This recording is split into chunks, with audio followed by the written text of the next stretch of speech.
Hello, everybody. It's about that time. Let's go see what's in the fridge today.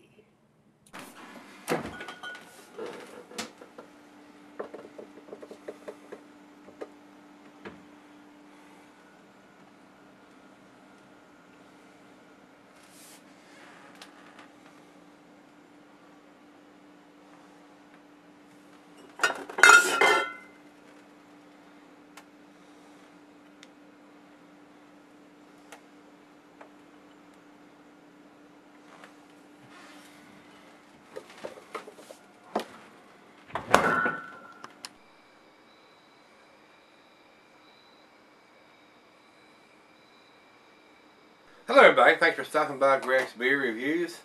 I originally, when I picked this up, thought it was something about Trogs. I thought it was like an Imperial Nugget Nectar. But after closer examination of the bottle, this is done by Lickinghole Creek Brewery. And they're out of Goochland, Virginia. This is their nuclear nugget. And let me go into the commercial description on this one. It says an Imperial Honey IPA with more than 100 pounds of hops and more than 100 pounds of local Goochland honey. So I thought I was picking up something different than what I picked up. I thought it was something that the Trogs had done, but it is not. This is a Virginia brewery. I don't think I've had anything from this particular brewery, so this will be the first one from these guys. And they're a Virginia brewery, which I'm in Virginia. So, and Goochland is more east. I'm over in the west side of Virginia, here near Roanoke and Salem. And Goochland is over near Richmond somewhere, I think. And be the first one from them. So I'm hoping it's going to be a good one. And it's a big bottle. This is a 750 milliliter. I don't have the IBUs listed here on this one, but this is a big beer at 10.5% ABV. And it's a big bottle, definitely enough worth sharing, which I intend to do. So let's get on with this one. And the food pairings for this cuisine is your typical IPA. The barbecue is the cuisine. The cheese is peppery, Monterey pepper, pepper jack, sharp, blue, cheddar. The more pungent cheese is Gorgonzola Limburger. And the meat is game, grilled meat, and salmon. Glassware snifter, tulip, oversized wine glass. I got the double glass. And being an IPA, I would recommend cellaring unless it's overly boozy. Sometimes cellaring it will ease that up a little bit, but sometimes it does not. So I like my IPAs fresh. So let's get the cap off of this bad boy and see what it's about. Nice little hiss, a little bit of smoke coming out of the bottle.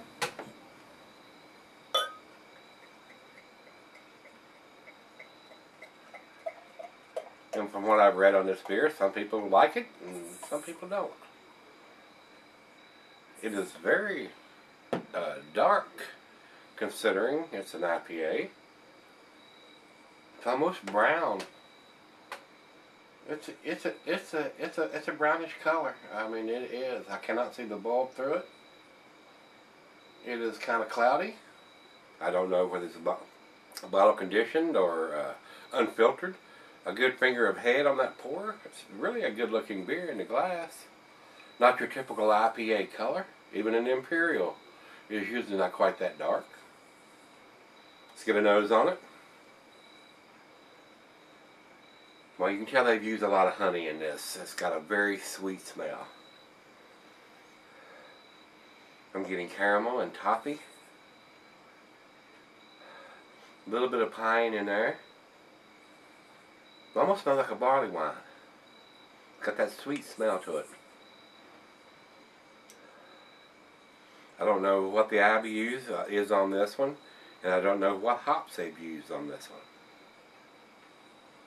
Let's see if Beer Advocate has any more information here. No IBUs are listed on this, but it is an American Double Imperial IPA at 10.5%. Definitely getting that sweet caramel toffee smell. A little bit of citrusy, piney smell will go with it. Well, let's give it a taste and see what we got. This will be the first time I've had beer from this brewery, so let's see what it's about. Cheers, everybody.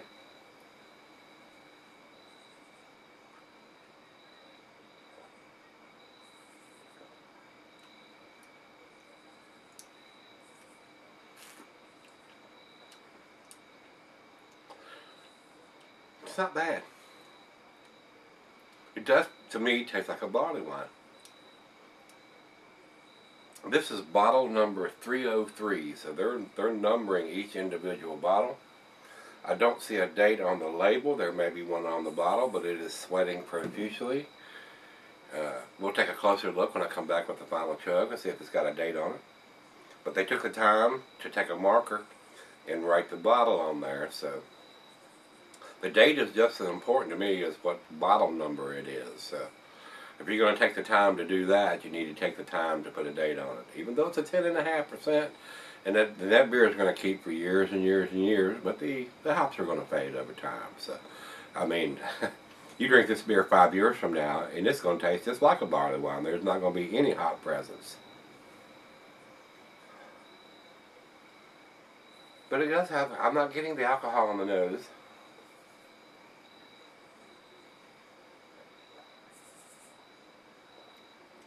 And just a slight hint of it in the taste. Very well made beer. I'm getting a nice bitterness on the back end, which tells me it's a well made beer. You got the sweetness up front and you got the bitterness to match it on the back end, which is pretty critical for a double IPA or an Imperial IPA.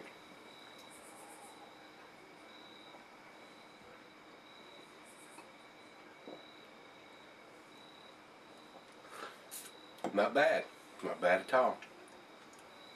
Well, let's let this one warm up, and I know it's going to change. It's leaving a nice lacing on the glass. I've never heard of this brewery before, to be honest with you.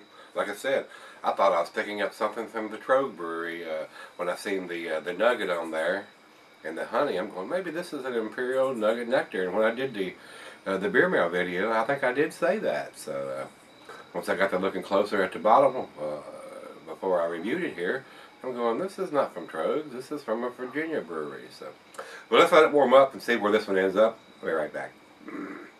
Alright guys, I'm back. Just a little bit left here. Very nice lacing is left on the glass.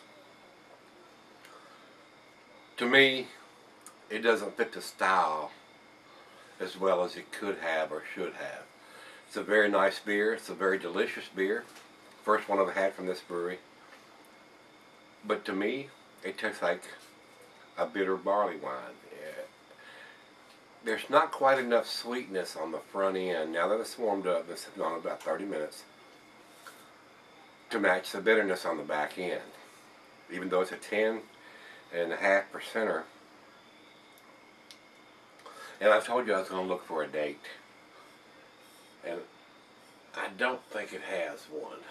I don't see anything stamped on the bottle or on the label anywhere. It just has a bottle number 303 on it. And there's nothing else printed on the label. And I'm going to look down here in the light of the tablet here and make sure that I'm not missing anything, but I don't see any dating at all, so I have no idea how old this beer is. All it has is a bottle number on there. And that's it. So it could be old. I don't have any idea. I don't know how old the beer is. So if you're going to get into the craft beer business, and I've said this before, the bottle dating machine or having a label with a date on it is critical. If you go into the store and you buy a beer like this or any other beer that's either an IPA or a double IPA and it has no date on it, and you spend your money on that beer and you drink it, and whether you like it or dislike it will determine whether you purchase another beer from that company or not.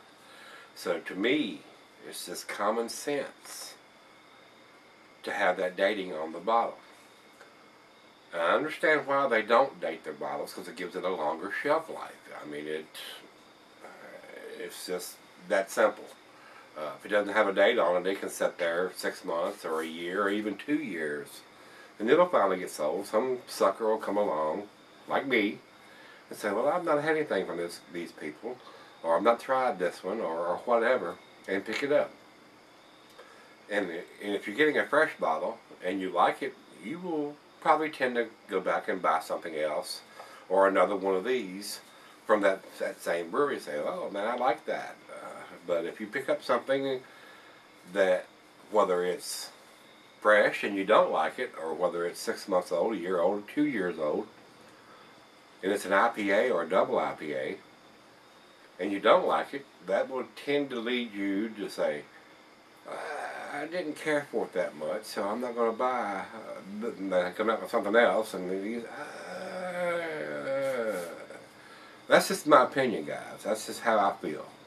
Even though this is a decent beer, it's not an award-winning beer. It's not an outstanding beer. It's not something to write home about, is what I usually say. So, even though it's a Virginia beer, and I like to try to support those Virginia breweries, they need, I mean, if you're going to bottle a beer in a 750 milliliter bottle, which is a great big bottle, and not put a date on it, I don't understand that, because it's a pricey bottle to bottle.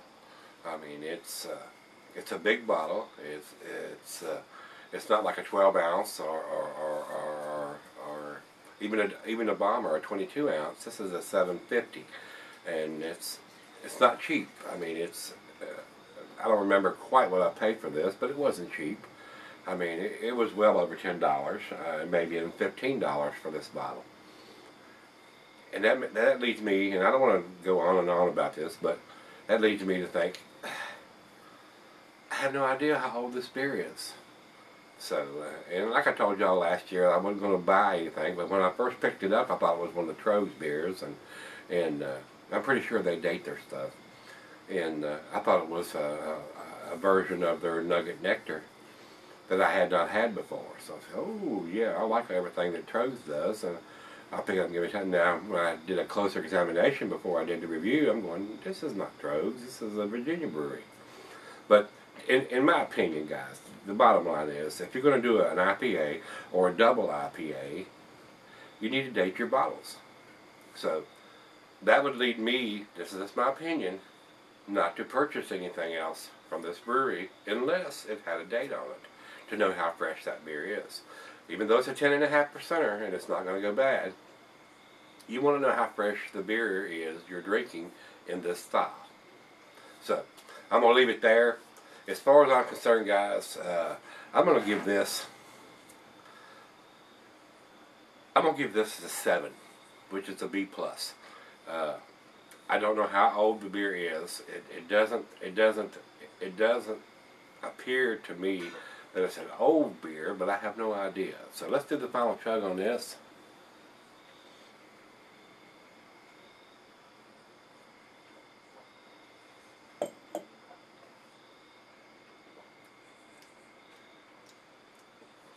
Very tasty. Not getting much of the alcohol for a 10%er. Well-made beer. But to me, it tastes like a bitter barley wine instead of a double IPA. There is some sweetness on the front end, but it does have a big bitter back end. But it's not balanced to me. And like I said, I don't know how old the beer is. So that may have an effect on what I'm drinking. So, and it's hard to judge that if it doesn't have a date. So I'm giving them the benefit of the doubt by giving that the B+. I could very easily give it a B-. But to me, it tastes like a barley wine that has a bitter back end.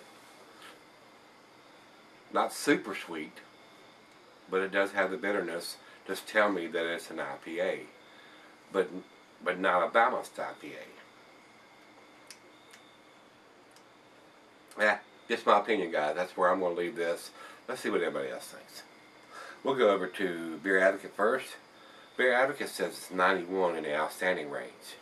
So, and they say the availability is limited, brewed once. And I don't know when that brew date was. So, maybe this is what they intended, maybe not. And over to Rate Beer. Rate Beer says 85 overall, which is a fairly decent number, but 39 in the style. So that's where I'm going with this. If this is a fresh bottle and this is what they intended to taste like, I'm very, very dissatisfied. But if it's an older bottle and it's been sitting on the shelf 6, 8 months or so, the hops presence has diminished, and it doesn't come across like a decent Imperial IPA or a double IPA. It's got some sweetness up front and it's got some bitterness out back, but it's not balanced. It's like a bitter Barleywine to me. So that's where I'm going to leave it. If you've had this one from Lickinghole Creek Nuclear Nugget Double IPA or Imperial IPA, give me some comments back on this one, guys. I'd like to support the Virginia breweries, but this one let me down just a little bit. It's definitely not in the A category as far as I'm concerned. So it was decent. Alcohol's well hidden, well-made beer, but we don't know how old it is. So step up to the plate. Put a date on your damn shit.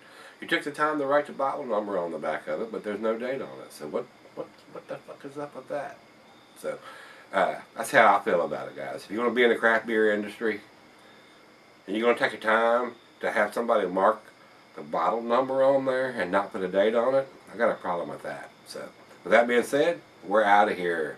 Let's go see what's in the fridge tomorrow. See you then.